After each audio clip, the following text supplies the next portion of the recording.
The Nightside Project. Finish the day happy with Ethan Millard and Alex Keary on KSL News Radio. Welcome to The Nightside Project. I'm Ethan Millard here with Alex Keary. An episode on your way to work, an episode on your way home from work. Finish your commute happy with The Nightside Project. Hey, bro. Yeah. I wanted to say something to start the show off. Oh, do you? All right, let's hear it.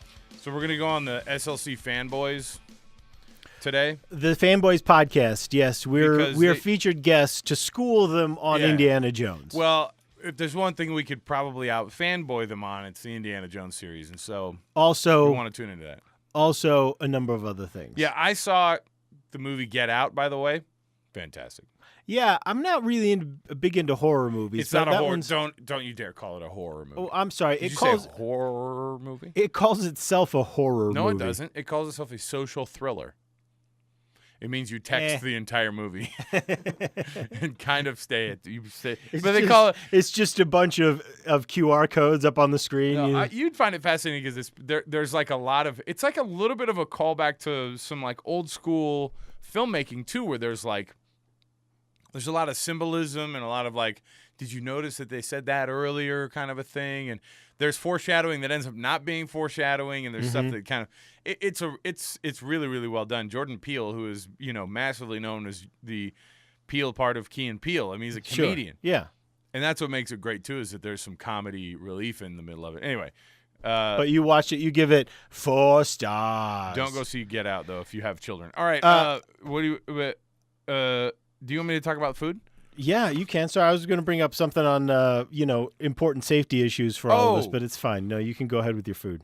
Well, this is perfect because there is a safety item I want to bring up in this. Oh, safety regarding food? Yes. Okay, let's hear it. And that is that the 5-second rule. I love this headline too. According to germ scientists. Germ scientists. Which I think are the scrubbing bubbles on those commercials. I don't know what germ scientists.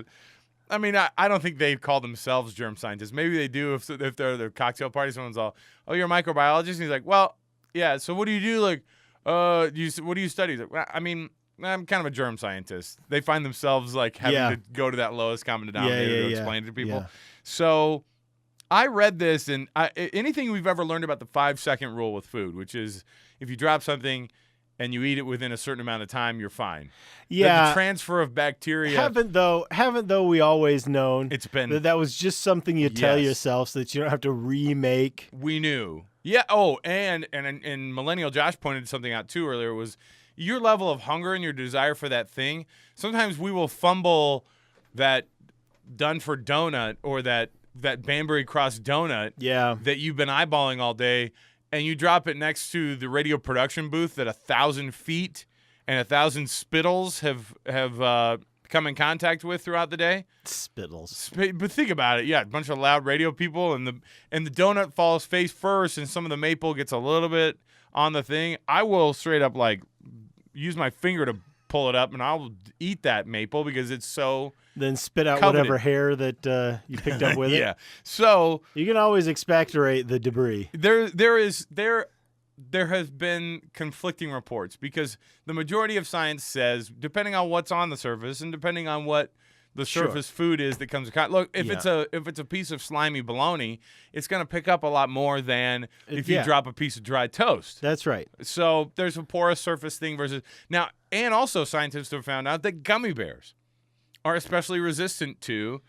I knew I liked gummy bears. Yeah, they're especially resistant to picking up bacteria when they hit.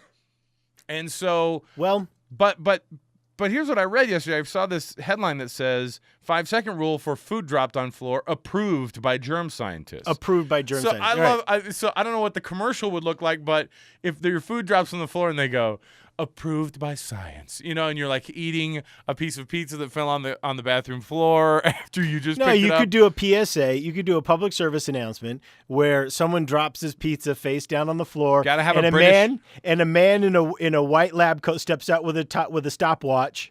Yeah. And the guy reaches down, picks it up, he clicks a stopwatch and says, "You're good." And it's got to be a British voice that says, "Food waste." Food waste in the Western world. Food is wasted. 75 tons are wasted every day in the Western world. Don't be part of it. Use the 5-second rule and eat the food you've dropped on the floor. Brought to you by germ scientists. That's amazing. Boom. That's amazing.